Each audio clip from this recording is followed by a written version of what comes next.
Buenos días, buenas tardes y buenas noches a todos los distintos y distintas que nos acompañan en este episodio. Hoy traigo a una antropóloga y profesional en lenguas y cultura, ganadora de la distinción de responsabilidad social universitaria en los Andes, que ha trabajado con comunidades indígenas y siento que tiene mucho por contar. Catalina, ¿cómo estás? Hola Alejandro, muy bien, muy feliz de estar aquí. Un poco nerviosa si soy honesta, pero pues muy feliz de estar aquí. Saludo a todo el mundo que escucha este podcast y espero que les guste y que se entretengan con la conversación. Ojalá así sea. Igualmente, pues lo que me dice la experiencia es que uno se va soltando y se va encapsulando en la conversación, entonces pues fijamos que no están ni las cámaras, ni el micrófono, ni nada. Okay. Listo. Quería preguntar siempre un poco por el inicio, ¿tú por qué escogiste estudiar lenguas y cultura? ¿De qué se trata esta carrera que siento que para muchos no es muy común? Sí, bueno, a mí siempre me gustó la parte de la comunicación, entonces supe que quería hacer algo con las lenguas y apliqué a la filología de lengua alemana en la nacional, pero pues sabes, como por cuestiones de la vida no pasé y luego gané esta beca de Serpilo Paga y revisé como qué opciones había pues en toda Colombia para estudiar. Entonces ahí me di cuenta que existía esta carrera que no solo es como la parte lingüística y de filología, sino que también tiene todo lo social, que también siempre me gustó mucho, porque mi otra opción era como ciencia política, ¿sabes? O como estudiar algo relacionado con las sociedades. Antropología nunca la pensé, Okay. pero bueno. Entonces esta carrera como que vincula y converge todo lo de las lenguas, pero también como toda la parte social, que es como los estudios culturales, que en ese momento no sabía qué era, pero a mí me sonó muchísimo. Entonces me gradué a los 16 años y confiando totalmente en que eso era lo mío, como que acepté y dije como a los Andes de una, sin mente, sin casco, Sí. y ya, pues así las cogí. Lenguas y cultura es una carrera que recoge muchas cosas como que hay alrededor de una lengua, que no son simplemente como hablarla y ya, sino como sus contextos sociales, sus contextos de uso, pero también cómo se aprende, entonces toda la parte neurológica, toda la parte de cómo se adquiere una lengua, sea tu L1, sea tu primera lengua, o tu L2, una segunda lengua que aprendes un poco más grande. Entonces como que es una carrera en la que se reúne un montón de cosas alrededor, digamos, de la madre que vendría siendo pues la lengua, ¿no? Sí. Entonces así funciona esta carrera, tiene como profes de muchos lados, profes que vienen de la pedagogía, profes que vienen como de la antropología, lingüistas. Entonces siento que es como también un espacio muy interdisciplinar en el que como estudiante puedes irte como por los lados que te van apasionando, no necesariamente ser profe de lengua, por ejemplo. Sí.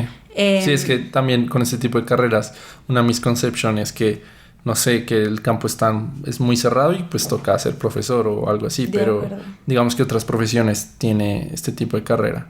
No, espérate, digo algo rápido y Ok. es como que también en el proceso te das cuenta que ser profe de lengua de pronto no es así como tan aburrido como suena. O sea que en verdad carga con una fuerza impresionante de enseñar a alguien un mundo, porque eso es lo que es una lengua.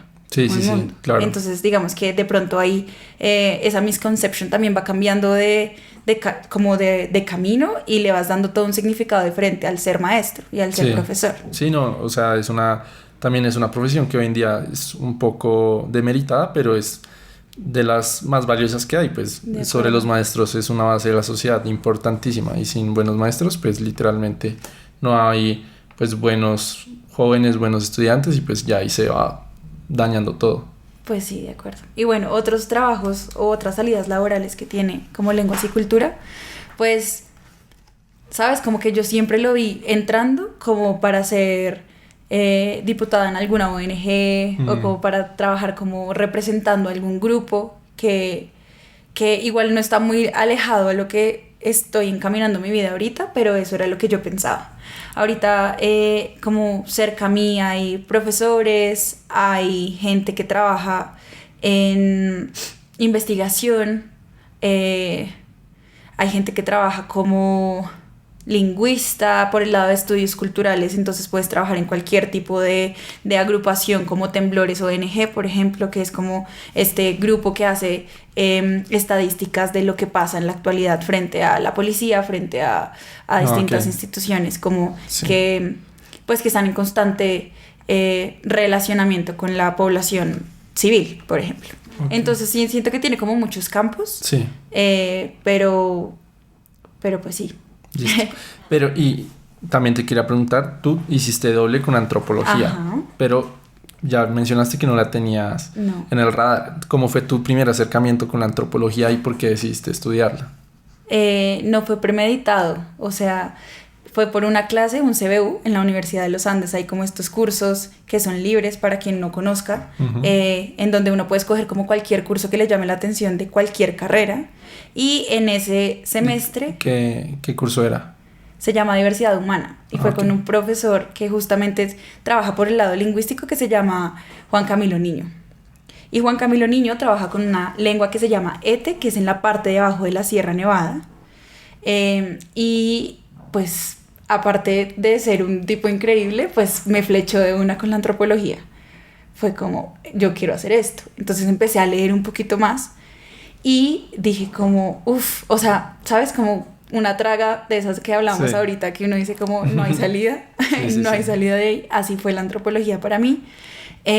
Y también sentía que le hacía un poco de falta lo político a mi carrera estudiantil, como que en lenguas esa parte estaba un poco dormida. Y la antropología pues fue en el 2018, como que habían muchos movimientos. En el 2017 hubo como esta marcha por el alza de matrículas, pero yo había estado como muy alejada de todo ese aspecto político que también era importante para mí. Ok, o sea, siempre quisiste una parte más activista. De acuerdo. Y de pronto, estando como estudiante de lenguas, no se estaba dando. Entonces, también como ver cómo se movía la gente de antropología, y aparte conocer a Juan Camilo y empezar a leer un poquito de antropología, fue como, creo que de pronto esto es lo que necesito. Vale, súper.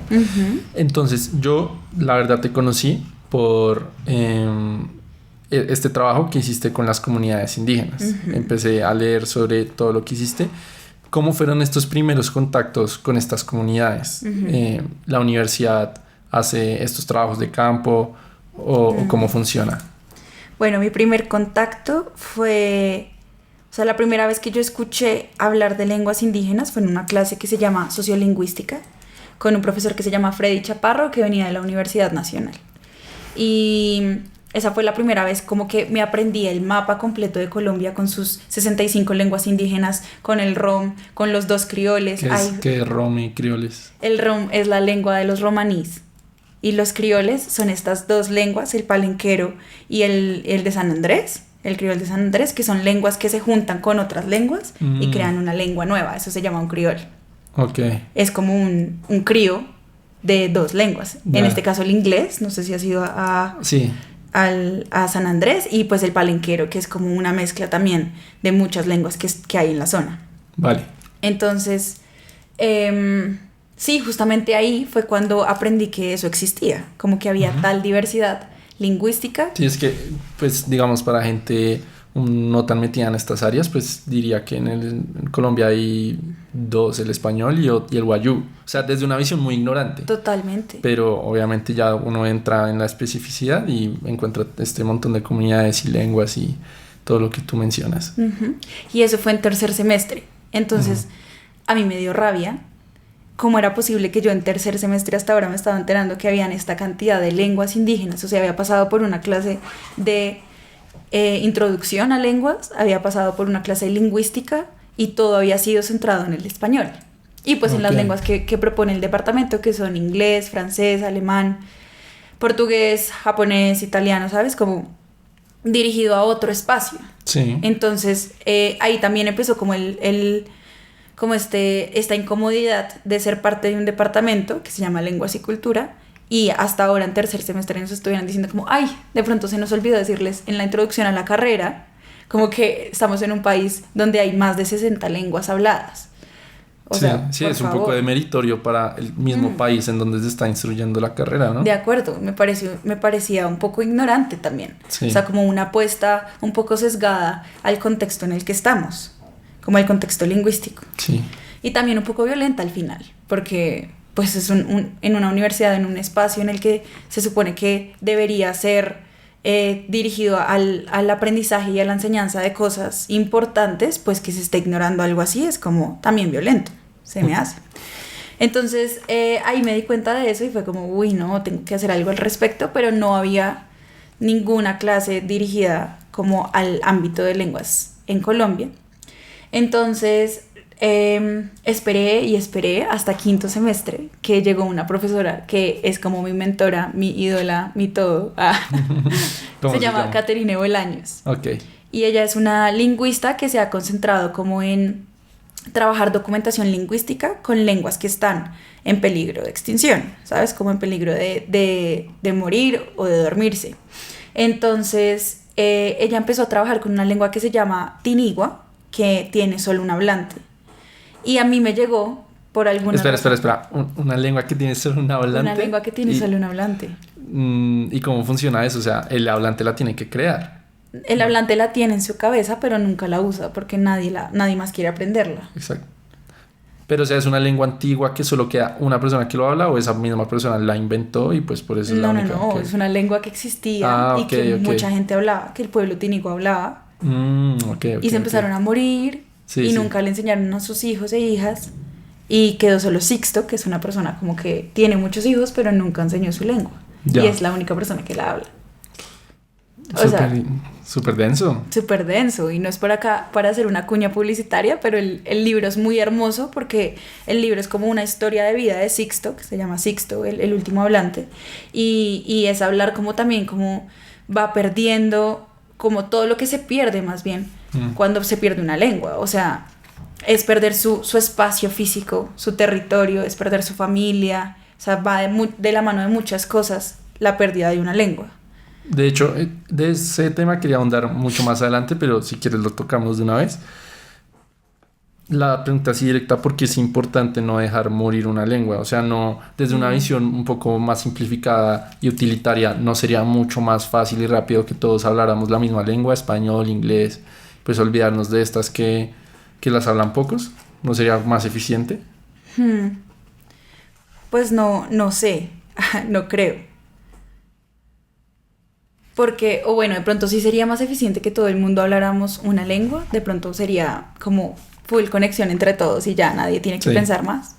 Pero así no somos nosotros los humanos, así no funciona la vida, o sea, no, la diversidad es como dada por la misma vida, ¿no? Sí. Por la misma madre, hay millones de flores diferentes, hay millones de personas diferentes y lo mismo con las lenguas, entonces no sería natural que solo existiera una manera de comunicar. Claro. De pronto sería algo más artificial que seguramente muchas personas quisieran que existiera y ya no pensar ni aprender otras formas de comunicación, pero no creo que sea la forma en la que existe el mundo. Pues no sé. No, de acuerdo, pues simplemente se puede ver el mundo, cómo se comporta y lo que tú dices. Es algo que en una utopía puede pasar, pero lo que dices, incluso si todos hablaran la misma lengua, pues ya lo que pasa por regionalismos y diferentes zonas, pues se van adaptando ciertas palabras y siempre va a terminar en otra lengua. De acuerdo, se va a cambiar también. Ajá. Eso que dices es muy importante porque digamos que algo interesante de las lenguas es que empezamos a nombrar cosas y obviamente no todos los territorios son iguales. Entonces pues las frutas que hay en algún lugar pues van a tener que ser nombradas en ese lugar como las que se dan, no sé, en África, que son muy diferentes a las que se pueden dar en Europa. Sí. Entonces, pues sí, desde ahí ya empezaríamos con códigos totalmente diferentes. Claro, pero entonces me gustaría ahondar, ¿por qué es importante no dejar morir una lengua? Lo que tú decías con Sixto de que puede perder ciertos aspectos, como específicamente que implica perder una lengua. Uh-huh. Bueno, una lengua, como te decía, o sea, no simplemente es un código de comunicación, sino que es como un ser que carga como con significados culturales profundos. O sea, una lengua carga con la organización con la manera en la que la gente organiza su mundo. Entonces, la manera en la que entiende la realidad, las jerarquías que tiene. De pronto estoy siendo un poco abstracta, pero una lengua no es solo una lengua, ¿no? Sí. Entonces, es como cargar con una genealogía familiar, una historia territorial, la manera en la que tenemos en las lenguas ciertos sustantivos o ciertos adjetivos, así hablando del léxico, o cómo se forman las palabras o las oraciones, en la morfología, digamos, que la morfología es cómo se forman las palabras. Entonces, ciertas partes van primero, ciertas partes van después, y todo eso nos habla de una manera de entender el mundo, de una forma como de organizarlo, de organizar las oraciones, por ejemplo. O sea, también yendo un poco a lo simplificado, solamente por la lengua, sin importar el contexto cultural, obviamente importa, pero solamente por la lengua un francés ve el mundo diferente que un alemán por la lengua que se les fue enseñada. Eso es lo que creo yo totalmente. Sí, claro. Eso lo decía como por mencionar a alguien. Sapir-Whorf fue el primero que dijo eso. O sea, fue como de pronto una lengua no es solo una lengua, sino que carga con mucho significado cultural. Entonces, cuando se pierde una lengua o se deja de hablar una, pues entonces se van con él un montón de prácticas, de conocimientos, de saberes que también se transmitían a través de la lengua, ¿no? Sí. De cantos, de formas de medicina. Entonces, sí siento que no hay que confundir, no hay que creer que una lengua no cambia, porque las lenguas están en constante cambio. Claro. Entonces, la idea de escuchar una lengua que esté en peligro no es como guardarla y tenerla quieta y que nadie la hable y que nadie la cambie, porque esa no es la idea, sino que justamente pueda usarse, porque pues, es importante usarlas. Sí, o sea, no pues es para importante eso fueron guardarlas. creadas. Exactamente, no es importante como guardarlas y tenerlas ahí en el libro de la Biblioteca Nacional, que fue lo que creen muchas personas y muchos lingüistas aún, sino pues que se use, ¿no? Y que se use justamente está conectado a la cultura, a las prácticas, a los contextos en los que se usa. Entonces sí, eso por un lado, que la lengua es como más que una lengua, es como carga mucho significado cultural dentro de ella. Pero también siento que es importante como prestar atención y que no se duerman las lenguas, porque es una reivindicación histórica, ¿sabes? Como es una deuda histórica con los pueblos y comunidades que han estado aquí en el país y que han sido violentados por tener otras formas de comunicarse y tener otras formas de ver el mundo. Entonces, sí siento que más de que se pierda, más de que se duerma, es como hay algo más grande de ahí, y es que es gente, ¿no? Sí. Es gente que necesita ser reconocida justamente en cómo habla, que es, digamos, el tema de hoy, pero también en cómo es, ¿no? Y en sus distintas maneras de entender el mundo. Entonces, pues creo que ahí también es como no dejar morir o dejar dormir una lengua, porque pues tiene gente que la habla, ¿no? Sí. Y es justamente, digamos, el reto ahí es darle valor, el valor y reconocer a estas personas que siempre han estado, como se reconoce a la gente que habla alemán, a la que habla francés, este tipo de darles cosas. Darles una visibilidad. Exactamente. Entonces, yo creo que va por ese lado. Sí.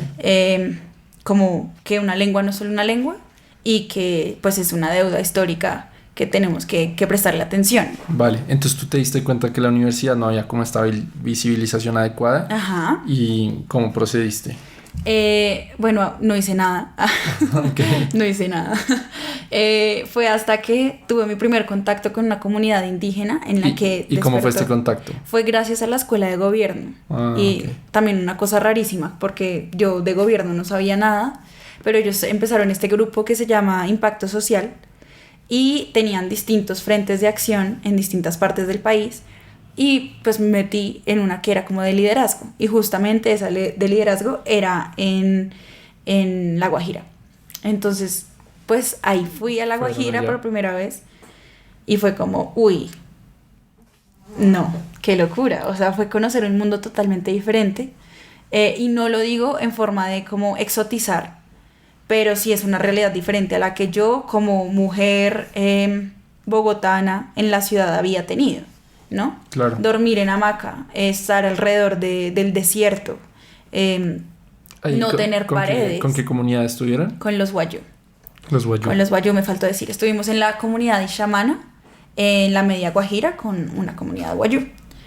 Y pues fue un choque total desde estas cosas que hablo, de lo primero que es lo experiencial, como lo vivido, que es como todo lo físico era distinto, pero también las formas de comunicar. Entonces viene ahí, entró la lengua. Sí. Entonces fue difícil como estar con un grupo de gente a la que no le importaba al principio, ¿no? Como aprender el código, pero luego entre todas y todos empezamos a notar que era algo importante, como empezar a comunicarnos en Wayuu Naiki, que es la lengua Wayuu. Sí, pero entonces ustedes iban como grupo con una finalidad de lenguaje o no, para nada. ¿con qué finalidad iban? Nosotros íbamos a dar unos talleres de liderazgo a jóvenes líderes de las comunidades Wayuu de la zona. Ya. Ajá, entonces íbamos para otro tema totalmente diferente. Sí, y ya viste el tema del lenguaje arraigado y te llamó la atención. Pues igual, eso ya me llamaba la atención, eso fue, ponle tú por ahí en sexto semestre, pero ahí fue. Entonces, después de esta experiencia preciosa, transformadora, en la que a todas, yo diría, nos quedaron preguntas sobre la manera en la que nos habíamos acercado a la comunidad, de la manera en la que habíamos llegado, como hola, les vamos a enseñar, o sea, como preguntas de enseñanza de por vida, nos quedaron, y a mí me quedó esta idea de, bueno, tengo que aprender a comunicarme con la gente a donde voy, o sea, no es justo que sean las niñas y los niños y las madres y los padres los que tienen que aprender español cuando alguien más va a compartir con ellos. Entonces ahí dije como, bueno, pues tal vez pueda aprender Wayuu Naiki. Entonces fue un ejercicio, digamos, ahí lingüístico, con mis apuntes del diario de campo. Obviamente el Wayuu Naiki es una lengua que es muy estudiada porque tiene muchos hablantes, y pues por ende tiene cartillas de enseñanza, tiene materiales audiovisuales, tiene materiales online, pero dije como voy a ignorar que todo eso existe y hago un ejercicio como de entender la lengua yo misma, para poder aprenderla. ¿Pero por qué querías aprenderla sola? O sea, ¿cuál era el problema de ver en YouTube tutorial Wayuu 1? No, eso era algo mío, porque en la carrera no hay nada de lingüística, pues. Entonces, ¿cómo lanzarme a entender una lengua sin ver los análisis lingüísticos que han hecho otros? O sea, querías hacer un análisis mucho más profundo. Pues no profundo, porque no sabía mucho, pero sí como un ejercicio de, a ver, cómo funciona una lengua de verdad. Okay. O sea, no solo aprenderla para hablarla, sino pues cómo funciona. Poco cómo funciona. Exactamente. Fue como un ejercicio así. Ya. Y lo presenté en un espacio precioso que amo y que honro con el corazón, que se llama El Semillero de Ecología del Lenguaje, donde conocí amigos y amigas de por vida, que también interesados en las lenguas de Colombia. Y pues ahí salió, yo les dije como, miren, hice esto, les presenté como la presentación que había hecho, y dije como, siento que sería muy chévere hacer un curso de una lengua, ¿ustedes qué piensan? Y la profa que te contaba, Caterina, dijo como, ay sí, hazlo. Pues ella es caleña, entonces dijo como, ay sí, hazlo. y yo como, ¿qué? ¿Cómo así? Dijo, pues sí, hazlo. O sea, me puso ahí de una vez como, pues si quieres, hazlo. Y también fue como que creo que la primera vez que alguien como le dio tanto fuego a alguna idea que yo tuviera, como, si lo quieres hacer, pues dale. Entonces, así fue, como alguien creyó en esa idea, y de ahí se empezó a desarrollar un proyecto gigantesco que fue como la clase de Wayuu Naiki, la primera cápsula de la universidad. Sí, ahí va. Pero primero te quería preguntar sobre este primer contacto. O sea, solo fue un viaje a La Guajira y desde ahí ya empezaste con el proyecto de las cápsulas de aprendizaje.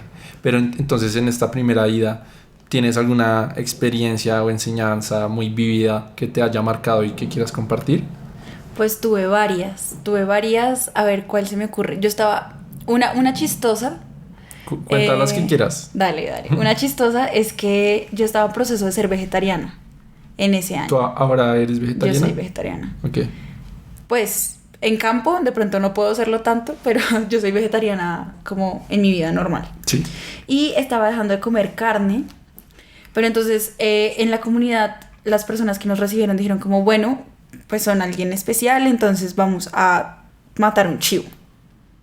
Pesado. Ajá. Y entonces mataron el chivito al lado de la enramada en donde estábamos. La enramada es este lugar, pues que está hecho de ramas, por eso se llama así. En donde se reúnen como las familias, es como un comedor general. O sea, ahí no duermen usualmente, pero los invitados e invitadas duermen ahí. Entonces matan al chivito, o sea, por la mañana. O sea, nos levantamos con los gritos del chivo. Uy. Ajá. Y obviamente después es una carne que se tiene que secar, entonces la despellejan y la secan y la dejan ahí al lado de nosotros. Y luego la sirven. Sí. Y como que siento que esa experiencia me define totalmente porque soy una persona a la que le da mucha pena. ¿Decir que no? Sí. Claro. Entonces fue como recién vegetariana, sin comer nada, y el chivo ahí. Y aparte que lo habíamos conocido antes y lo vimos como en todo su proceso de convertirse en un plato. Entonces, paila, me lo comí. No, pues Me lo comí. yo creo que la mayoría de personas hubiera hecho lo mismo. No creo, no O sea, creas. la mayoría de personas vegetarianas. No, cero. Pues- No es algo común. O sea, la gente tiene la suficiente personalidad para decir, uy, no como eso, muchas gracias. Ok. Pero yo no. Entonces ahí siento que fue como un darme cuenta de cómo, de las dinámicas que se pueden dar y de lo mucho que uno puede ofender diciendo que no, porque hubo personas que dijeron que no, que gracias, pero luego. Entonces siento que... Y la comunidad se ofendió. Pues sí hubo como cierta respuesta, no creo que se hayan ofendido, Sí. pero fue como, bueno, es lo que les damos con, ¿sabes? Sí. Con el cariño, y uno también para recibir tiene que ser humilde. Sí. Entonces eso es una experiencia que yo recuerdo con gracia porque me parece como chistosa la manera en la que respondí a eso. Y ahora igual lo hago en cada comunidad a la que voy, cuando me sirven algo, Lo recibes. pues lo recibo. Es que yo por eso decía que yo siento que la mayoría sí lo hubiera recibido, porque pues yo lo veo igual, pues vas a una comunidad, Ajá. no es como que puedas escoger el plato de comida de hoy, pues es lo que te ofrezcan y pues agradecerlo. Sí, no, pero siento que hay gente que de pronto diría que no, porque igual eso también causa como daños en tu estómago, o sea, no estás acostumbrado a comer eso. Sí. Pero bueno, esa es una historia. Sí.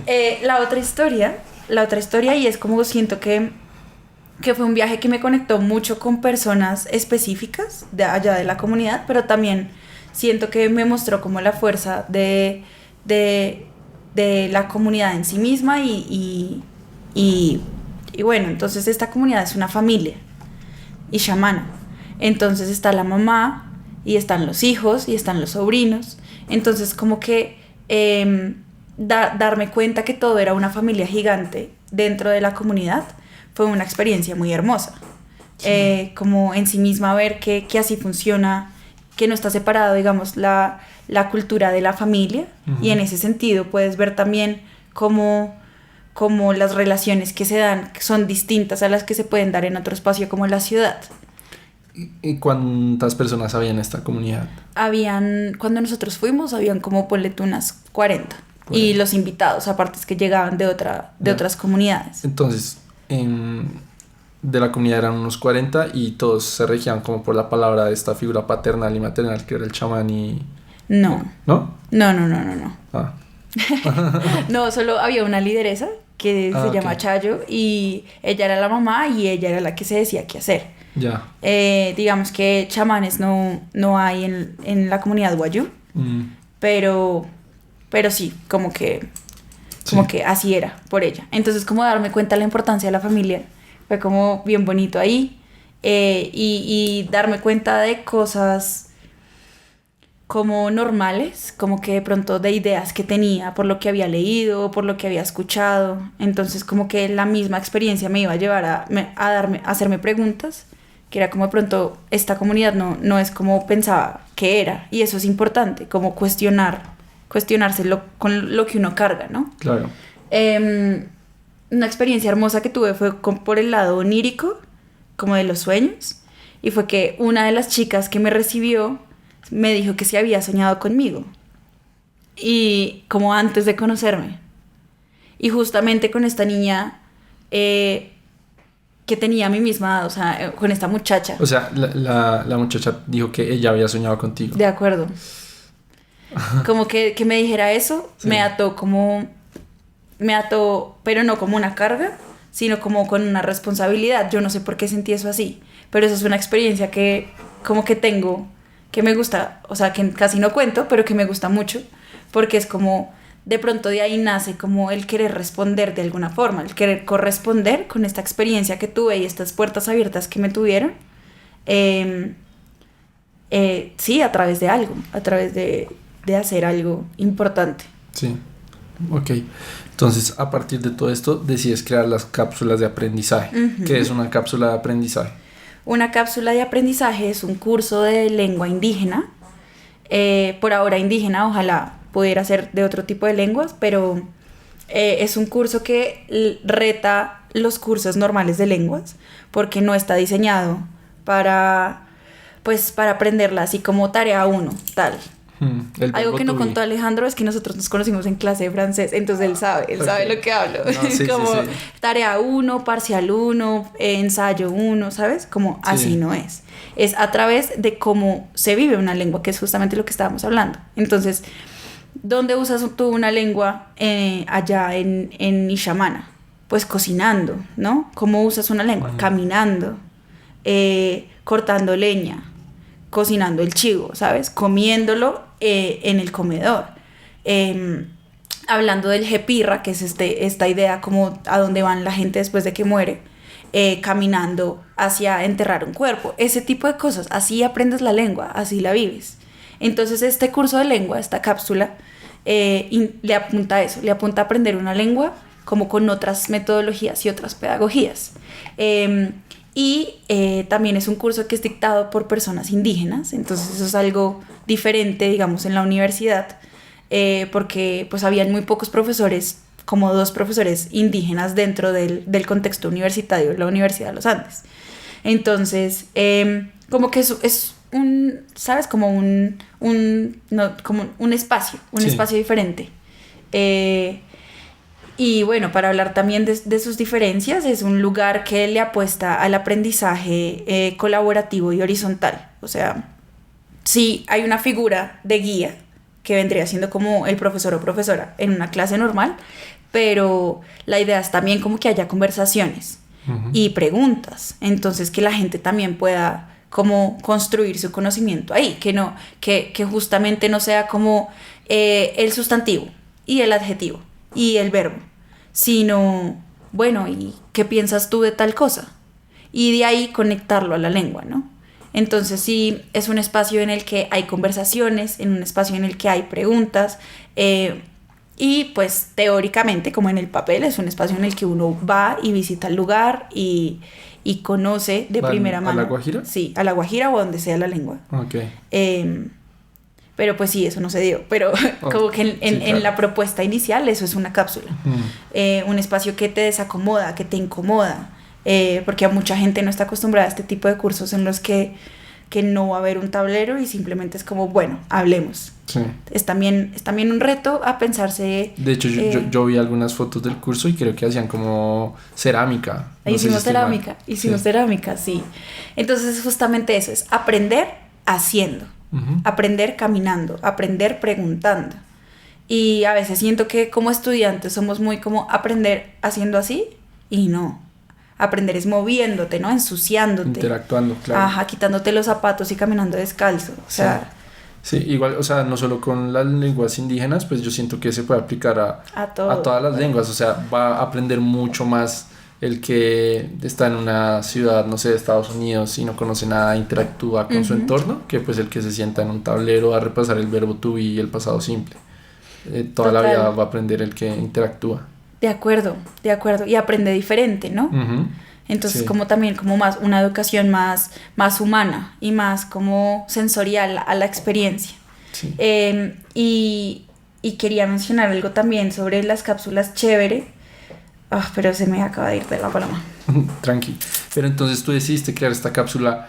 Uno, cuando quiere crear un curso en una universidad tan grande, ¿cómo lo ves los Andes? Uno por dónde empieza, o sea, uno dónde busca la ayuda, dónde busca los que van a dictar el curso, cómo hace el programa, o sea, ¿cuánto te tardaste en todo este proceso? Pues después de que me lanzan al fuego y me dicen como, dale, hazlo. Y yo, ay, ¿oís? Pues, bueno, tuve la suerte también de que en ese momento era representante del Departamento de Lenguas y Cultura, representante estudiantil, y tenía contacto directo con la coordinadora y con la directora del departamento. Ana María, coordinadora, y la profesora Tatiana, de directora. Y fue como un mensajito, eso suena fácil, pero no tanto. Sí, un mensajito como, hola, quisiera tener una reunión para hablar de un tema como representante estudiantil, y listo, todo bien. Entonces ellas fueron como, dale, te damos tal día. E hice una presentación así, pues como, ¿por qué se necesitan cursos de lenguas indígenas en el Departamento de Lenguas y Cultura? Algo así.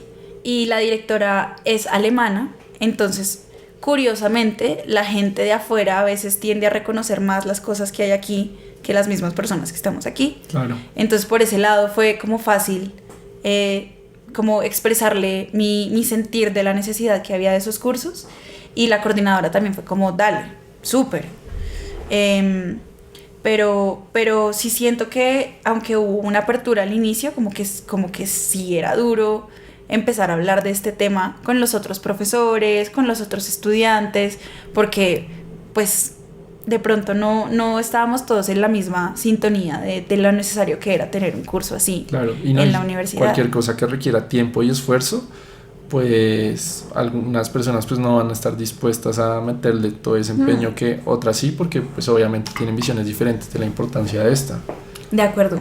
Y pues lo que te decía del semillero, entonces ellos fueron como un apoyo gigantesco.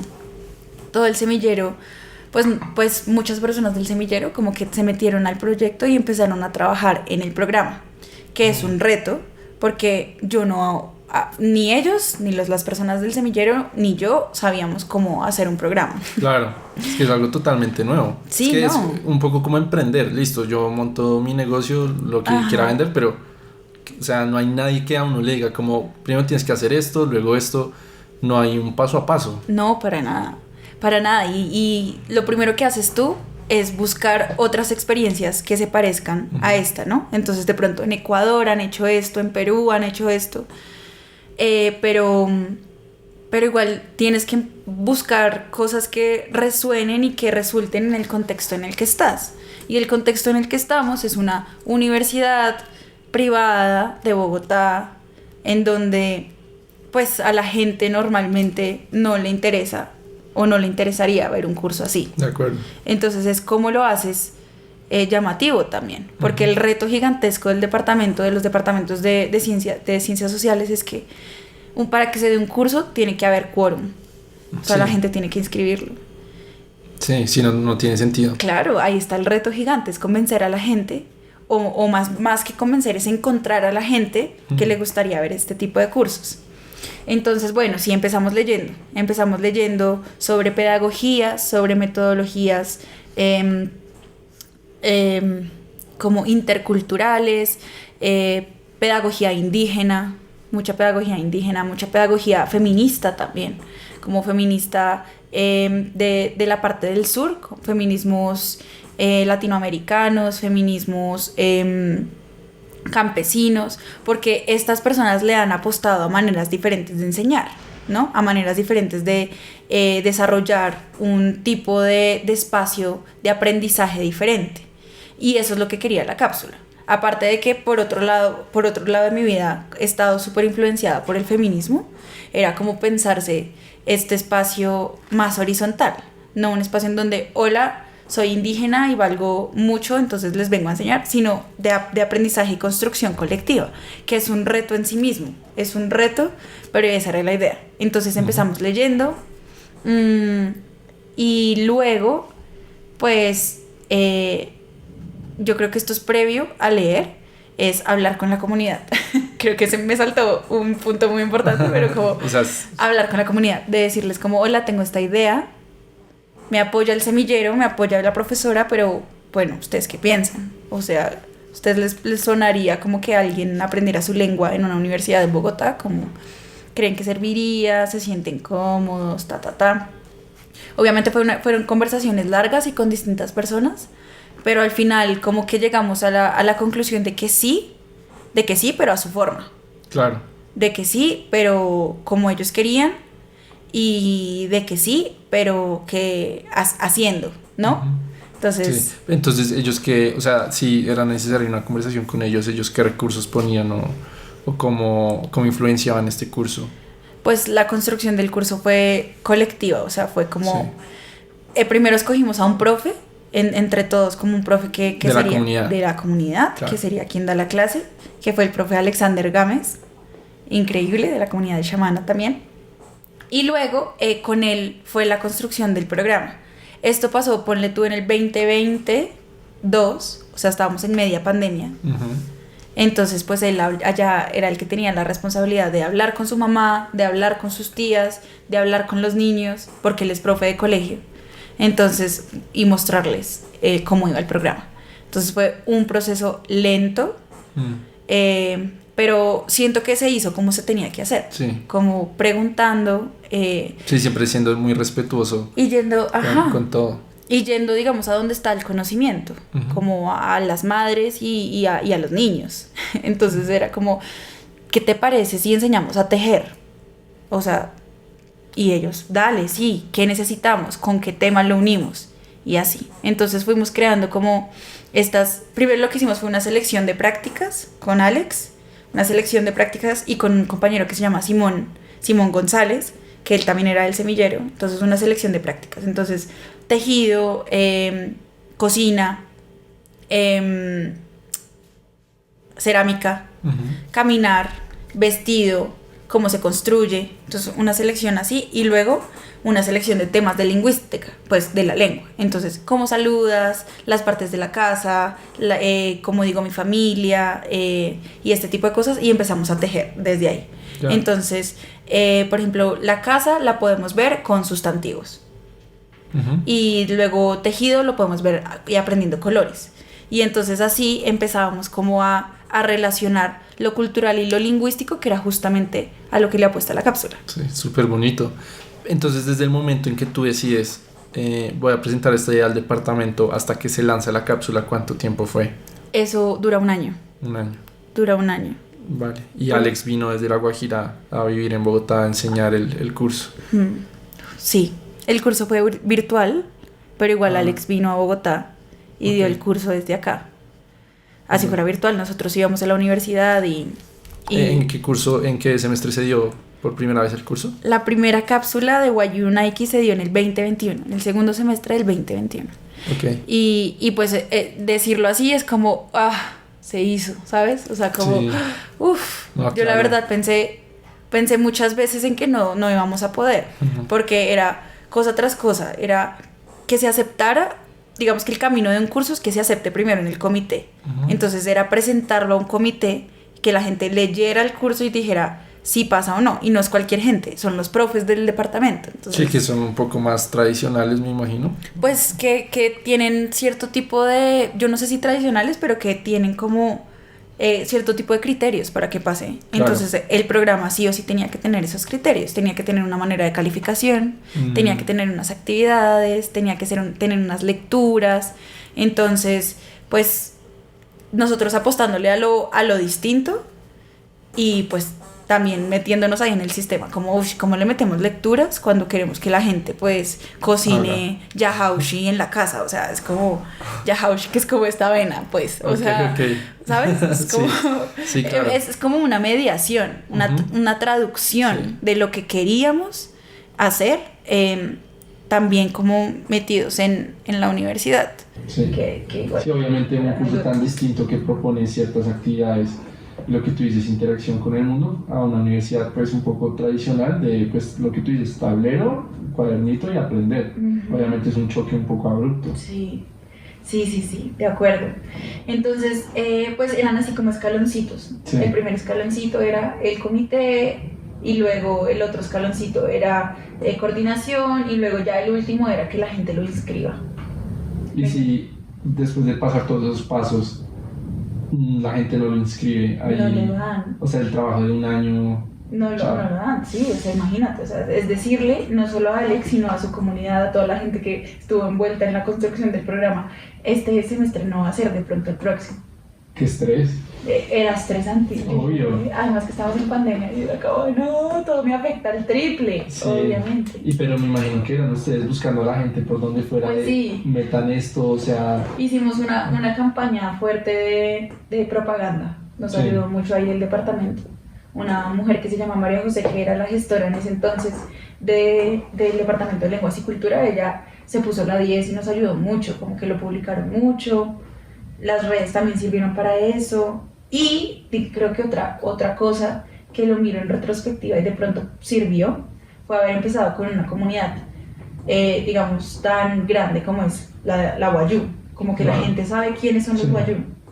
No Sí, sería sí. como si yo te digo, como hay lengua Namtric. Así Tú me vas a decir como... ni idea. No me voy a meter en eso. Exacto. En cambio con el Wayuu era, bueno, la gente conoce esto y de pronto la mete. Sí. Ese momento de inscripción fue tensionante, necesitábamos 20 inscritos y tuvimos, de hecho, el máximo era 30 y cumplimos ese máximo y la gente la metió por conflicto de horario. O sea, tuvieron más de 30. Tuvimos 34 estudiantes en nuestro primer Buenísimo. curso. Muy Es algo reconfortante. que- No, y en el departamento nos decían como, esto no lo esperábamos. Sí. Como, bueno, además que es un profe como indígena y la gente tenemos estas concepciones de lo que tiene que ser un profe también en nuestras mentes. Mm. Entonces fue como, wow, de pronto sí estamos haciendo algo importante. Pero sí, o sea, me imagino lo reconfortante de que el trabajo de todo un año, pues tú veas que en verdad a la gente sí le gusta, que era el objetivo. Es como, pues no sé, lo relaciono mucho con este podcast, todo el esfuerzo detrás de una conversación y la edición y los clips, pues que yo vea en serio como, oye, esto tuvo hartos me gusta o likes o vistas, como que en verdad sí hice algo bien, tenía Ajá. razón. Sí, Sí. sí, claro, es como, además que como las expectativas que ya teníamos frente a esto eran grandes, como poder decirle a Alex, mira, vas a tener un trabajo en una universidad como la Universidad de los Andes. O sea, era que habíamos metido sueños y esperanzas también ahí, como Claro. en la cacerola. Entonces era como tenía que cocinarse, ¿sabes? Como que Sí. tenía que lograrse y se hizo. Y eso fue muy lindo, pero luego era como el curso, ¿sabes? Sí. Ahora hacer el curso. Entonces era como nervio tras nervio tras nervio porque... ¿Tú en la cápsula atendías a la clase como una estudiante o como instructora? Yo estaba como monitora, porque uno Ujú. puede ser como monitor arriba de 30 estudiantes. Entonces era monitora. Era monitora y teníamos un grupo en WhatsApp. Y siento que fue lindo. Sería chévere saber qué piensa la gente. Al final hicimos como un círculo de palabra alrededor de eso. Pero fue una experiencia asombrosa. Fue tanto para Alex como para los estudiantes, como para quienes estábamos en el semillero apoyando el curso. Aprendimos en cada clase a hacer una clase, ¿no? A mantener, digamos, a la gente conectada, a tejer esta parte de lo práctico y lo lingüístico y no volverlo súper lingüístico y teórico, sino bajarle un poquito a la dificultad, que sea más de aprender cosas para comunicarte si viajas a La Guajira. Ujú. Entonces sí siento que fue chévere. Tuvimos hartos invitados. Tuvimos invitados sobre la casa Wayuu, de cómo se hace una casa. O sea, de la misma comunidad. De la misma comunidad. Wow. No, de la casa era como un arquitecto que había hecho un trabajo en campo. Ah, ok. Pero de la misma comunidad tuvimos a una lideresa que trabajó con educación para niñas, educación Wayuu para niñas. Entonces, como que hicimos ahí bastantes cosas que sirvieron para ampliar el espacio y que no solo fuera como Alex, sino pues que fuera un poco más representativo también. Sí. Igual un curso nunca va a ser tan representativo. Otro reto gigante fue que tuvo 8 semanas. Ah, ok. Entonces sí, fue correr, corto. fue un poco correr, pero fue muy hermoso. Claro. Y una experiencia como que yo personalmente siento que cambió mi vida. Sí. Sí, pues Ajá.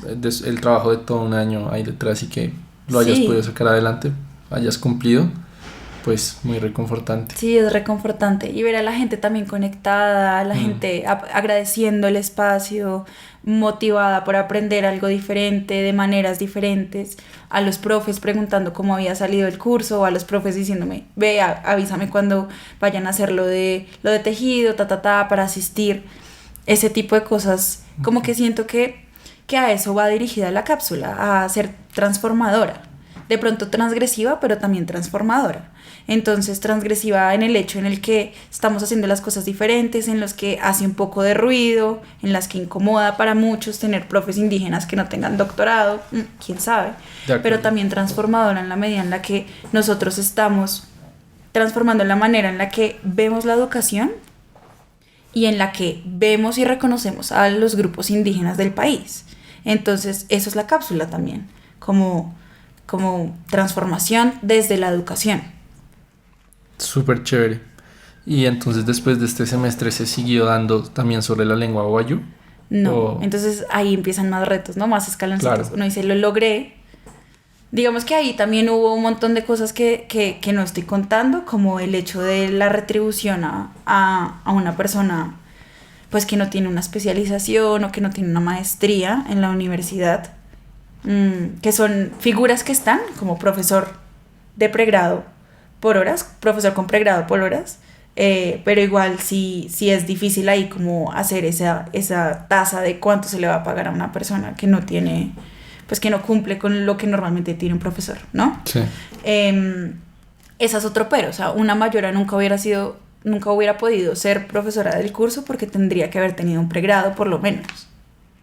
Entonces ahí Mm, nos vamos dando cuenta como pues al final, cómo funciona la academia en general, ¿no? sí, Y sí, de las limitaciones. los Pero espacios es que educativos. sí, son dos ámbitos que son muy difíciles de mezclar porque obviamente para una lengua wayuu pues el profesor no va a necesitar un pregrado Ujú, exacto. o cosas así que la academia te lo exige en otros contextos. O cuánto, o sea, qué fácil es acceder a la educación siendo wayuu, ¿sabes? O sea, esto también es un privilegio. Claro, Tener un pregrado es un privilegio. sí, sí, sí. Entonces, también te lo pone difícil, o sea, cierto tipo de personas que han tenido ciertos caminos o los papás han tomado decisiones, pues pueden llegar a ser profesores de la Universidad de los Andes. O sea, Mm, esto también te pone a pensar en un montón de cosas de cómo funciona la universidad y de cómo sí. funciona este llamado inclusión o política de inclusión de la institución de la que hacemos parte. Sí, Como, no, de hecho me has puesto a pensar ahorita en estos 2 minutos y es muy interesante porque lo que tú dices con todo este discurso de inclusión detrás, pero ya a la hora de retribuirle a un profesor que pues no obtiene los estudios de un profesor normal entre comillas en los Andes, pues ahí sí ya hay conflictos porque obviamente entra todo lo económico. claro, claro, Mm, y como estos escalafones, digamos que... sí, Pero me parece curioso lo que tú dices, como que son distintos mundos para mezclar, sí. pero no es imposible, o sea, es No, no, justamente no. lo que tenemos que hacer Es en difícil. Colombia. Es difícil lo que tú dices, transgresivo y transformador.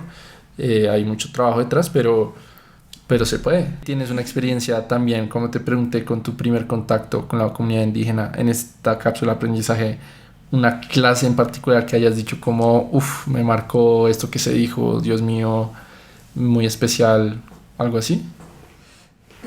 O fue Mm, todo en un conjunto, Pues siento que fue todo en un conjunto, cada clase tuvo era, sus cositas. tenía sus cosas importantes, pero creo que lo que más me marcó a mí fue como las conversaciones con Alex posteriores a cada clase, que era como, bueno, cómo ves a la gente, cómo te estás sintiendo.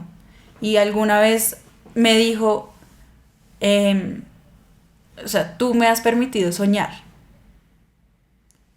Muy Y bonito. no, y es bonito, pero te pone a pensar, o sea, Sí. todo el mundo debería poder soñar Mm, con ser profe, con enseñar, con hacer lo que quiere, pero obviamente no vivimos en un contexto en el que eso sea posible, ¿no? Y la otra cosa es que agradecía mucho como, pues, poder hablar de su comunidad también y poder como explicar desde su lado ciertas cosas. Por ejemplo, el arreglo del matrimonio, que es como que uno lo ve desde afuera y dice como no. De hecho, se le dice en la teoría la compra de la novia. Pero pues también poder explicar esas cosas y verlas como ellos los ven, ¿no? Y cómo se las enseñan. Y, o sea, lo del matrimonio es como que está arreglado. Lo del matrimonio es como que el papá, no, perdón, la persona que se quiere casar va y habla con el tío materno, porque acá esto es una línea, pues por la familia materna, entonces no se habla con el papá, sino con el tío, el hermano de la mamá, que vendría siendo como la figura masculina importante. Eso es algo curioso de la comunidad wayuu, o sea, está la familia, ¿no? Sí. Tus dos papás, mis dos papás, ¿sí? Ajá. Pero entonces si tú te quisieras casar conmigo, tú no hablarías con mi papá, sino con mi tío materno, que es la figura masculina de la familia de mi mamá, de la línea materna. Ah, ya entendí. Pero entonces ahí la figura masculina no sería el abuelo materno. O sea, mi abuelo, no, porque es como, viene siendo como la línea de familia que sigue, o sea, como mi mamá, su hermano. Ya. Entonces tú tendrías que hablar con mi tío, decirle como, bueno, señor, me quiero casar con Cata, ¿qué hago? Y él te va a decir como, no, tantos chivos y tantas manillas y tantas cosas. Y tú vas a decir, ush, las tengo. Hágale. Entonces, ¿Y cómo se valora a una mujer? Exacto, esa es la gran pregunta. Okay. O sea, él nos decía, pues eso lo hacemos porque las mujeres valen mucho para nosotros. Claro. No es porque queramos comprarlas, ¿sí? Esa es una lógica, digamos, económica que tenemos muy acá y la juzgamos. Es como, la está comprando. Pero, pues, digamos que él podía expresar en las clases ese tipo de cosas que uno tiene reprofundizadas, como de pronto no funciona así, ¿no? Entonces eso también lo agradecía a Alex. Claro. Entonces una parte importante o que me marcó también fue como el efecto que tuvo en Alex esto, ¿no? De pronto no cambiamos la universidad, pero de pronto beneficiamos la vida de alguien de alguna forma. Sí. Sí. Y también puede cambiar al poner en su hoja de vida Universidad de los Andes. Claro. ¿Sabes? Como sí, todo el efecto que ya hacen puede tener dentro de una gigante. comunidad, pues de pronto olvidada antes, obviamente es muy significativo. Sí, eso lo pensaba yo como una gran ganancia de este curso. Sí. Pero espera, entonces no hay una respuesta de cómo se valora a una mujer. No, toca invitar a Alex acá. O sea, es muy subjetivo. Pues siento que también entran varias cosas a jugar, como quién es la familia, ya, ¿no? Muchos factores. Quién es la familia, cómo es la niña, cuántos años tiene la chica o la mujer. El peso. ¿Quién sabe? El peso no sé. El peso no sé. Sí, de pronto, ¿no? Pues quién sabe. De pronto su contextura física tendría algo que ver. Pero en este momento no tendría respuesta. Siento que... Ok. Mira, eso es una cápsula. O sea, en la cápsula se darían este tipo de preguntas. Sí, no, es que también lo pregunto porque estoy seguro que hay una página web en la que tú metes tu estatura, tu peso, tu color de ojos, tu pelo y dice cuántos camellos cuestas. ¿Qué va? Sí, te lo juro. Y tú lo hiciste. Sí, pero no me acuerdo. Vales? No sé, pero hartos. O sea, yo tengo... Dilo porque la gente del podcast seguramente no sé, saber. pero yo creo que unos 50 camellos, al menos, sí valgo yo.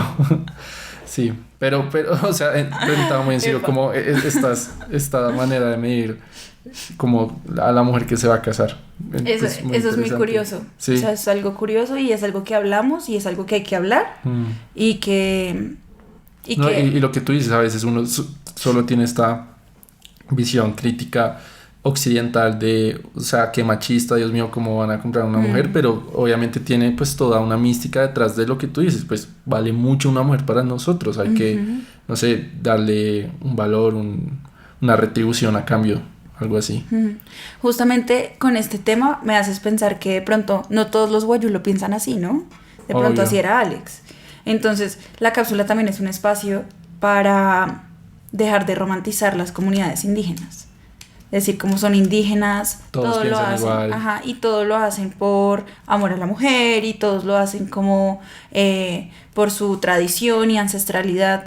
Tampoco es así. Entonces lo que permite la cápsula es también, y con los invitados que tenemos y con los videos que tenemos y las películas que tenemos, es bueno, estas personas son personas, ¿sí? Sí. O sea, tienen conflictos y buscan maneras de arreglarlo y se equivocan y hay líderes que saben liderar y hay líderes con otros intereses. Así es, digamos, son personas. Sí. Y eso también es importante, como que, o sea, justamente ese es el objetivo, no...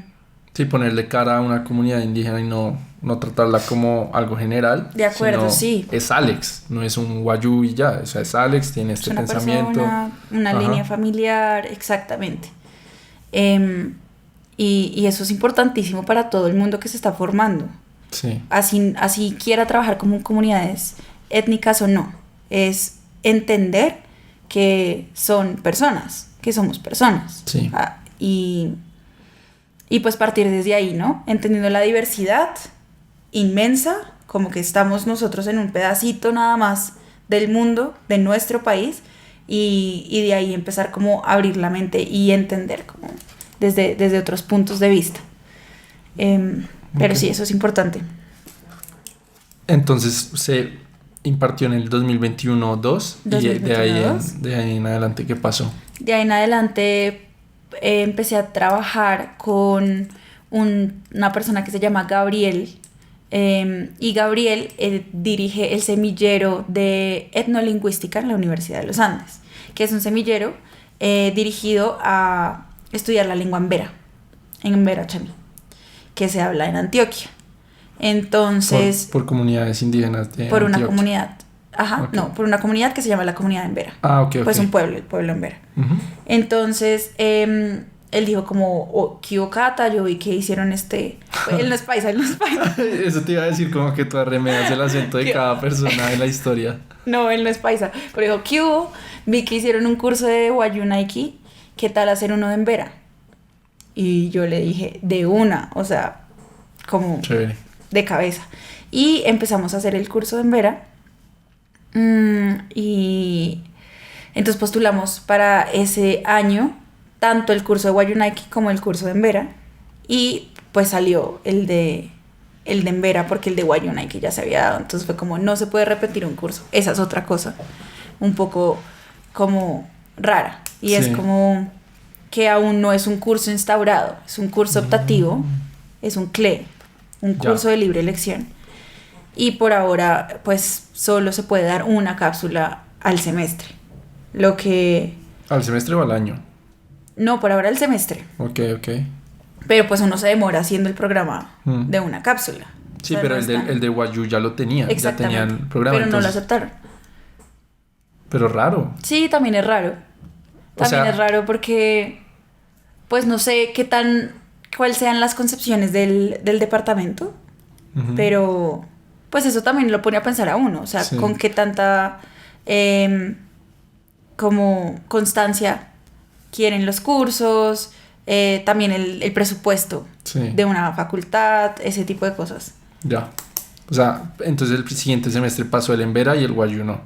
Exactamente, no fue el siguiente semestre, sino en 2022, el año pasado, el segundo semestre del 2022, o sea, Ok. después de un año. Ya. Pasó el curso de Embera y se dio la cápsula de Embera. Y fue duro decirle a Alex que no se Claro, iba- fue durísimo. De nuevo, uno carga con expectativas y esperanzas al trabajar con personas, es normal, Sí. es normal.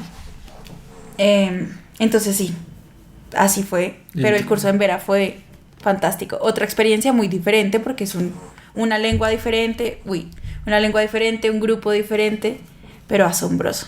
Asombroso. Ahí tuvimos a una profesora que se llama Marcela Tobón Yagarí. También de la comunidad de Embera. De que la vino. comunidad de Embera. Y este ya era presencial. Este ya fue presencial, fue de 16 semanas, como que hicimos ciertos cambios para hacer la Superbién. postulación del curso. Y a ella la acompañó su mamá, Eulalia Yagarí, que es una lideresa en Embera Chamí, pues de mucho conocimiento y mucho tiempo trabajando. Entonces fue un curso genial. Y aparte de eso nos apoyó un chico que se llama Diego Yagarí, que es profesor de lenguas, los tres hablantes de Embera. Y de ahí pues dimos un curso fantástico. Como que Marcela es abogada, entonces pues teníamos mucho el lado pues político y de derechos de reivindicación de las comunidades indígenas. Y teníamos también pues la parte que estaba pasando de migración en Bogotá con el grupo, pues con la comunidad en Vera. Sí. Entonces pudimos tocar estos diferentes temas.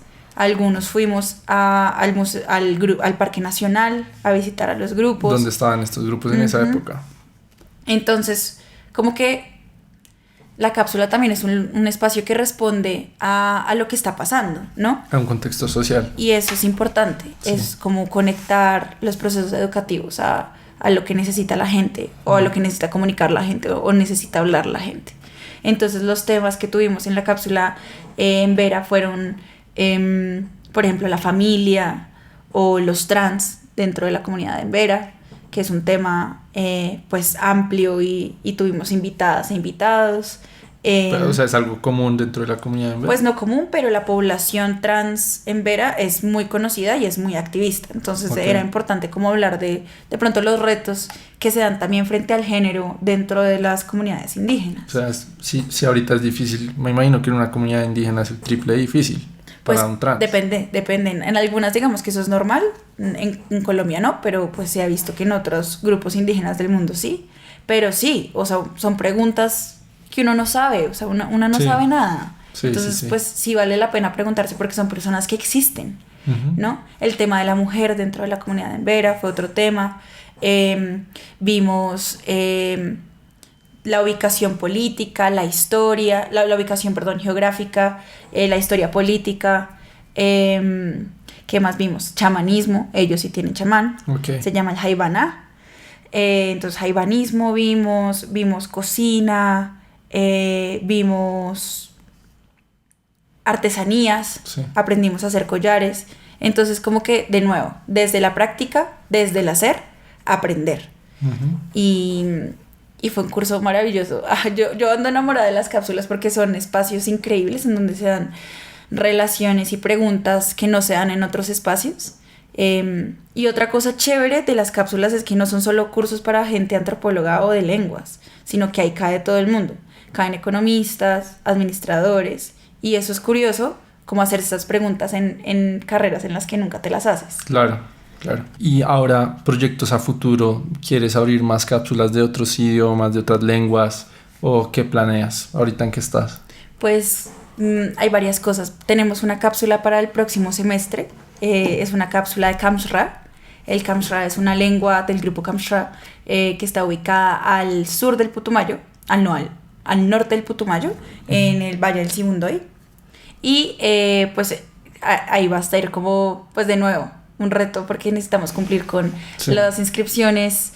15 inscripciones son ahora, entonces como esperar hacerle la mayor como publicidad posible y que se pueda dar el curso. Y la idea es que los cursos, como no pueden ser instaurados aún en la universidad, como que haya una línea de lenguas indígenas o de lenguas colombianas dentro del departamento, entonces por ahora pues funcionar con lo que tenemos, ¿no? Sí. Entonces un curso anual o un curso semestral de una lengua diferente. Y sí, pues esperar que las personas y el interés siempre esté ahí, como que hayan 15 personas que estén interesadas, yo creo que ya es algo gigantesco. Y proyectos a futuro, pues me gustaría seguir trabajando con lenguas indígenas. Ahorita estoy en un proyecto con la comunidad Iku, Arhuaca, de la Sierra Nevada de Santa Marta. Entonces, pues el sueño es tener una cápsula de Iku, que podamos como acercarnos a la sierra desde la lengua. Y algo muy chévere es que cada vez somos más personas que estamos haciendo trabajo con lenguas. En la Feria del Libro hubo de hecho un evento del Ministerio de Cultura en el que fueron cancuamos y muiscas a hablar de la revitalización de la lengua. Se están moviendo proyectos para sacar material educativo para la enseñanza de lenguas como el huitoto. Entonces es como hay muchas personas moviéndose y eso es muy esperanzador.